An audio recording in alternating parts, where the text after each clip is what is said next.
Welcome to COHO. Today we're going to be adding a new property. From the Properties panel, click Add New Property. You can start to type a property address, or you can enter the address manually. You can edit the property address if you need to, but I'm going to click Continue. You can also specify the area, and then I need to say what the rental type is. In this scenario, I'm going to choose Single Let. I can say what the rent is going to be on this single let property.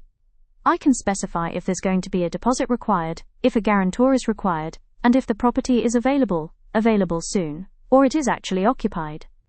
All of these things I can edit later on if I need to. If I specify that the property is occupied, I can go on to enter the tenant's details. In this scenario, I'm going to mark it as available. From here we can add the minimum term and maximum term of renting.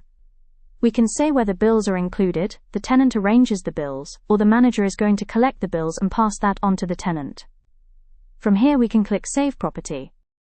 We've now added a brand new property onto COHO.